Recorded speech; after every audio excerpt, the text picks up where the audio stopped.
The Pistons have very quietly won 9 of their last 11 games and are now above 500 on the season. Right at the forefront has been the play of Cade Cunningham, who's coming off a performance against the Raptors where he recorded 22 points, 10 rebounds, and 17 assists. Over his last 5 games, he scored 30 or more in 3 of them, averaging about 28 points, 7 rebounds, and 10 assists on 62% true shooting, and that's got the people buzzing. It appears that the superstar leap from the former #1 pick has arrived. So what is it that's made him so good this season, and where can he continue to take those next steps in his development? One of Cade's weaker points coming into the NBA was his lack of explosion. Whether you're talking about a quick first step, vertical pop, it's really tough to be an offensive #1 without the ability to create those easy advantages, and that led many to believe Cade was best suited as a complementary player. But what we're seeing right now is that with the right combination of timing and craftiness, Cade's turned himself into a pretty awesome driver. While I do think he lacks explosiveness, he does have a pretty good change of pace, often using subtle hesitations and crossovers to freeze his defender before taking that first step down the lane. What he lacks in acceleration, he certainly makes up for in deceleration with a unique ability to just slam the brakes at any given moment and really throw his defender off balance. It's also important to keep in mind that thanks to his size, he doesn't actually need that much separation to get by his man. He's officially listed by the NBA as 6'6" with a lengthy 7-foot wingspan that allows him to finish over or around defenders, so all he needs to get downhill is a slight advantage. And his go-to move to create that advantage is this tween right into a cross left that usually allows him to attack open space. Like I said though, he lacks explosion, so if a defender anticipates the move and slides in front of it, that's where his craftiness as a scorer steals the show. Cade's got a seemingly unlimited set of counters for when his drives get cut off, the first of which comes from his strength, as he can usually just bump most defenders off the spot. He also has remarkable footwork, so if he's a bit further out when his lane gets taken away, you'll often see him spin back to his strong hand to create a new angle. When shifting his momentum for these sharp spin moves, not only is he a threat to step into shots at the rim, he's a threat to turn into mid-range jumpers. Now feels like a great time to mention that Cade is one of the league's best mid-range scorers. On the season, he's attempting about 9 mid-range shots every 75 possessions, good for 12th in the NBA, and he's made an impressive 48% of them. So going back to those counters for when his drives get cut off, usually he's looking to get to short jumpers. I mentioned earlier how his strength allows him to bump defenders. That's his go-to for creating separation in these spots. I also talked a bit about his ability to stop on a dime. When paired with the size to shoot over defenders, that gives him pretty unlimited access to these looks. And he pairs that threat of rising up over the top with beautifully timed up fakes with the length and footwork to create quality looks from the pivot. With all of that said though, I actually want to take a moment to focus on rim finishing because I think it's the biggest swing skill for Cade.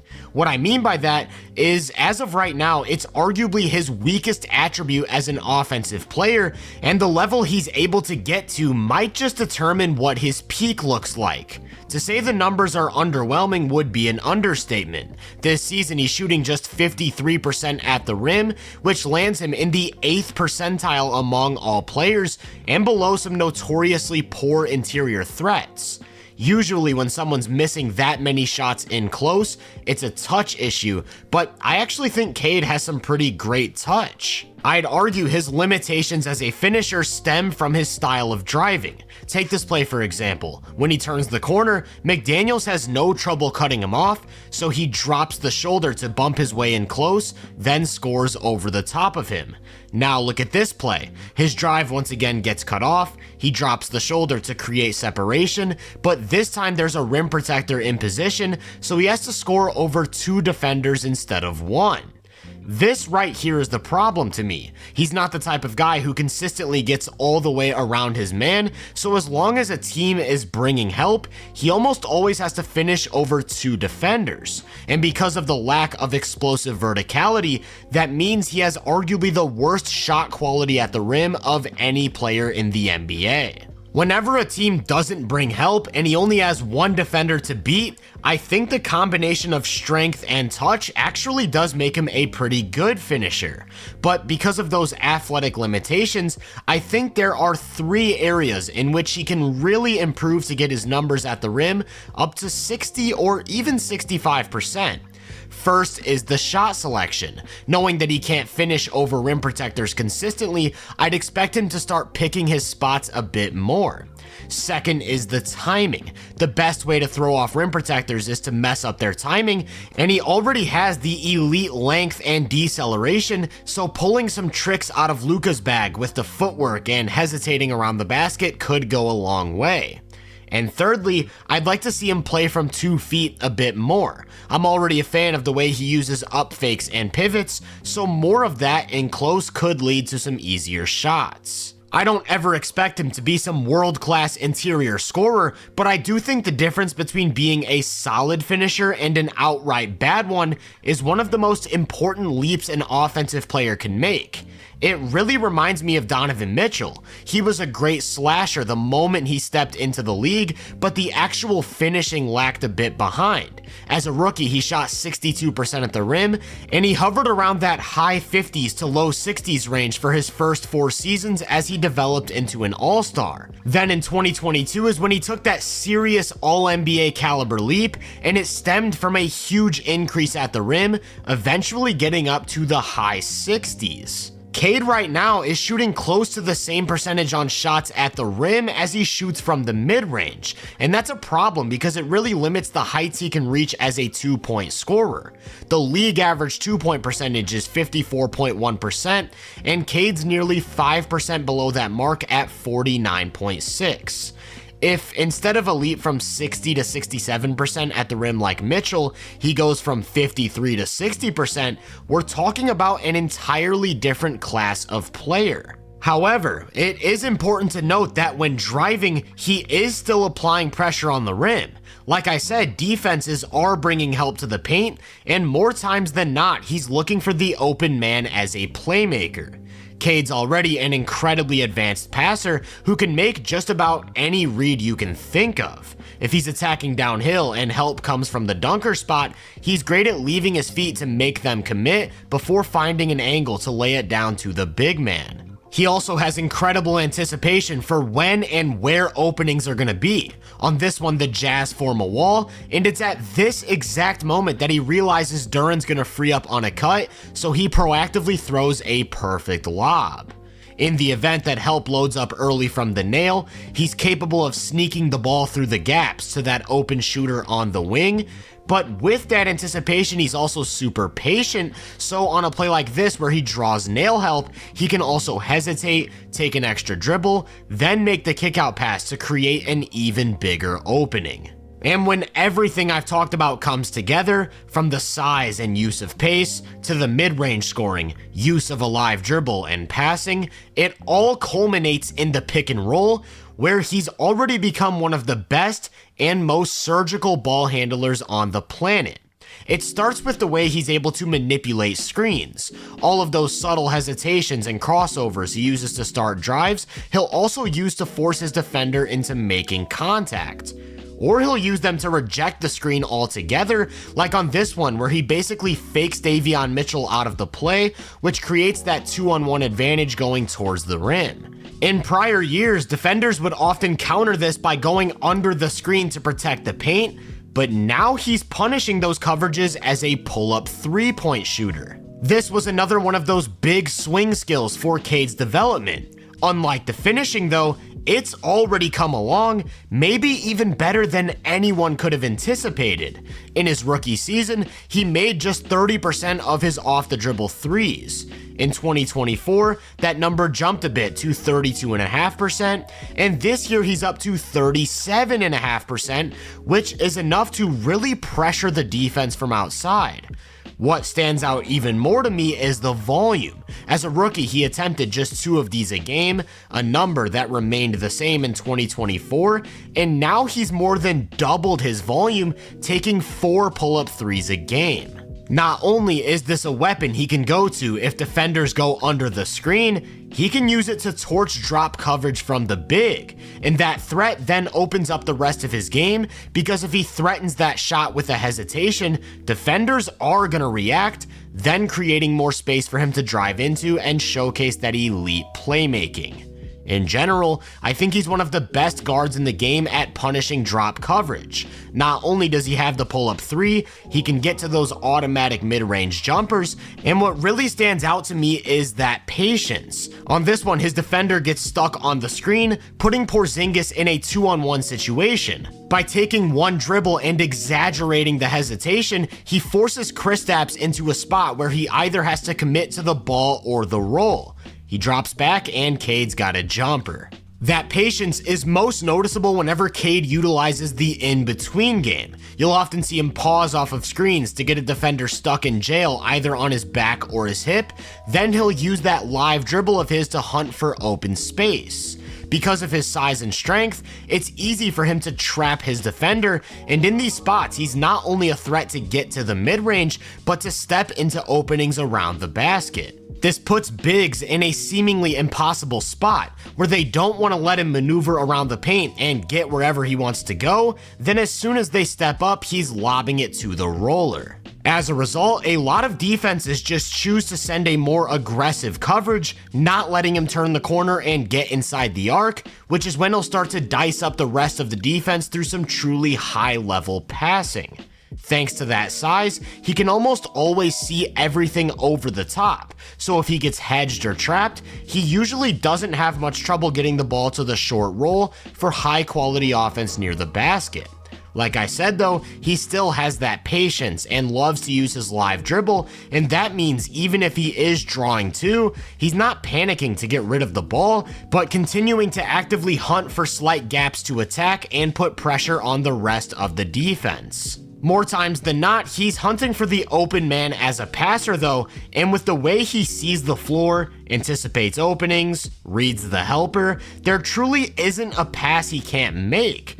Just look at this play. When he turns the corner on a drive, Nurkic jumps out in a hedge, and in just the split second that Cade sees some daylight, he notices that Beal is cheating way over, so he whips a beautiful skip pass to the corner, leading to a Hardaway triple. He'll even mix some manipulation into these finds, and what I mean by that is when Jokic hedges, notice how Cade's staring at Stewart the entire time. That's so he can bait this defender into cheating over just a little bit more, creating a longer closeout as Jaden Ivey's left with a ton of space to shoot. So he torches drop coverage through his pull-up shooting and his in-between game. He absolutely dices up hedges or traps as a playmaker. That leaves some teams with the option to switch, but even that doesn't work very well. One of the best ways to counter a soft switch is to have the screener slip, and with a ball handler who has the anticipation of Cade, he'll get the ball there almost every time.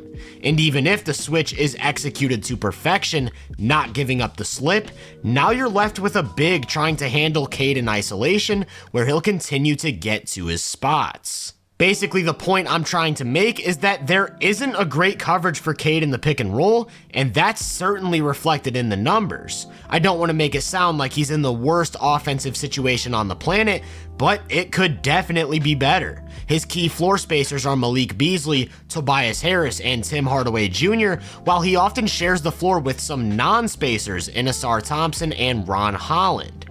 His pick and roll partners are Isaiah Stewart and Jalen Duren, neither of which I'd consider to be premier threats in these actions. Yet still, on all pick and roll plays, Cade's generating 1.1 points per possession, good for the 89th percentile among all players, and more efficient than some standout names like Kyrie Irving, Damian Lillard, Kevin Durant, Trae Young, LeBron James, James Harden, and even Shai Gilgeous-Alexander. He's doing this while nearly leading the league in volume, 19.6 possessions a game, landing him third behind just Dame and Trae. So he's clearly a pick and roll maestro, and those plays account for more than half of his overall offense. I already talked a bit about his isolation game, primarily from the perimeter though. A really interesting wrinkle with Cade is how good he is in the post, especially when he's matched up with guards. That size gives him a big advantage when he turns his back to the basket, and he can score in pretty much every way imaginable. He's got the turnaround jumper over either shoulder, which he'll often get to after throwing some nice fakes to create separation. But his go-to move isn't what you typically see from a guard, actually not even from a wing at all. It's a big man's move, and that's this jump hook with the right. What the Pistons like to do is set him up on the left side of the floor with an empty corner so that he has the entire middle to work with. From there, he'll use all of that space to get to the hook. And this is really tough to stop because that shot is basically automatic, and thanks to his size, he can get to it pretty much whenever he wants. Then as soon as he draws a double or some added help, he's right back to picking apart the defense as a passer. That patience I talked about once again stands out though. Just because he draws some added attention doesn't mean he's looking to get rid of the ball. He'll wait to see if they're gonna commit or not before getting right back to his scoring move. As I mentioned, most of these post-ups start on the left side where he can get to that hook across the middle. Something interesting to look out for though is that he's already starting to try that jump hook with the left. If that's a shot he can turn into a consistent form of offense, now he's also dangerous posting up from the right side, and that's yet another layer to an already vast arsenal. There are only 32 players in the NBA this season who have posted up 50 times. Of those 32, 27 of them either play the 4 or the 5. The 5 players that don't are Jaylen Brown, Cade Cunningham, Shai Gilgeous-Alexander, DeMar DeRozan, and Dillon Brooks. Of that 5, Cade's had the 3rd highest volume, and he's been the 2nd most efficient, generating 1.19 points per possession. If we bring back the bigs though, it becomes even more impressive because of that entire group of 32 players, Cade's efficiency is good for 4th.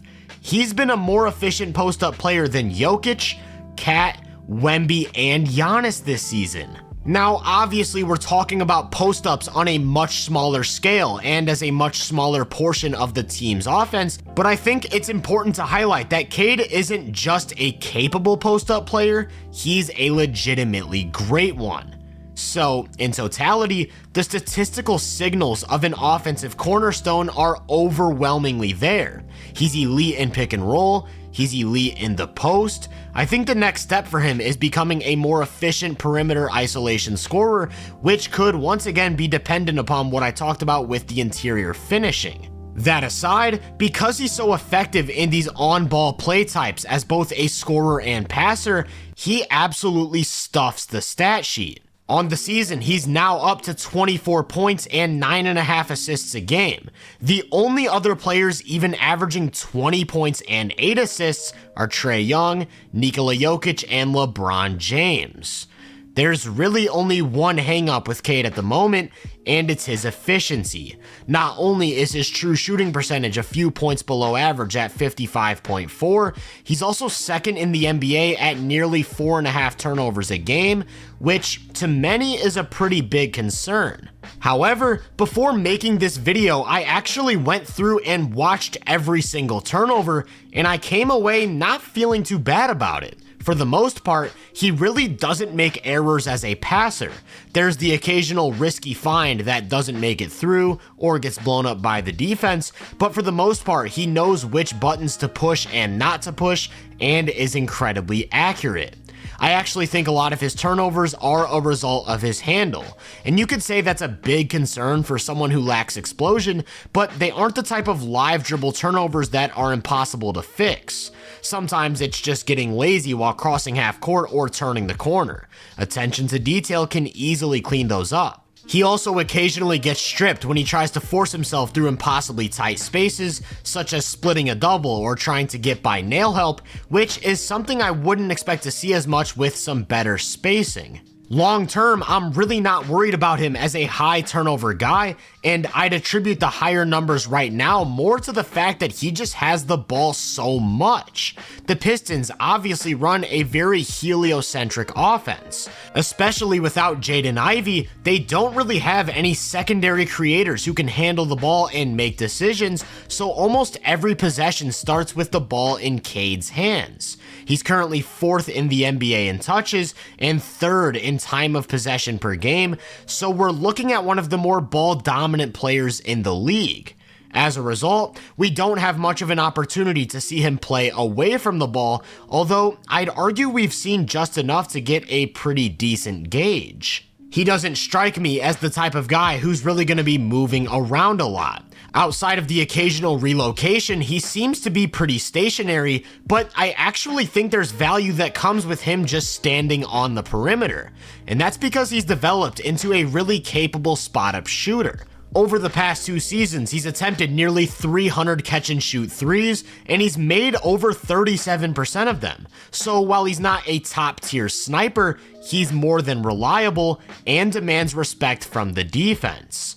That's especially easy to notice when he's wide open, where he's made 40.5% of his looks in the past 2 years, which means that he's a guy that's actively spacing the floor. Not only is he a threat to shoot in these spots, he's also got a really nice off-the-catch game, both as an attacker and as a passer, that enables him to really connect the offense. On a play like this, where Harris isn't able to get the ball to Duren in the low post, he can move it to Cade one pass away to make that delivery instead.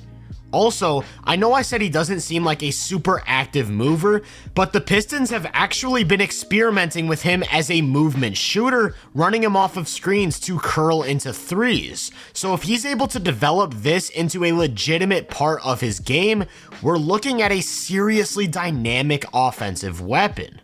Well, to be honest, that's already what he is. At 23 years old, he's already one of the best pick and roll ball handlers in the league, has a legit post-up game, is an elite passer and shot maker who can also play without the ball. To me, it's just about those 2 key areas. Can he reach another height as an interior finisher?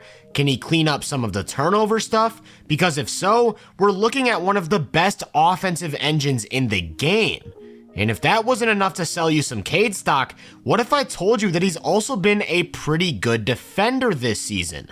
I think that's a story for another day though, as I just really wanted to highlight the type of player he already is and could become on offense. It's gotten to a point where he's not only getting all-star buzz, but legitimate all-NBA shouts. And to me, there's a very real pathway where 4 years from now, we're talking about Cade as an MVP candidate. If you enjoyed this breakdown, make sure to drop a like, subscribe, and turn my post notifications on to be first on more content. If you're interested in my more in-depth research, make sure to check out the Hoop Venue podcast and my social media profiles. You can find those links in the description. Feel free to let me know down in the comments what you think of Cade. As always, I hope you all have a great day, and I'll catch you guys in the next one.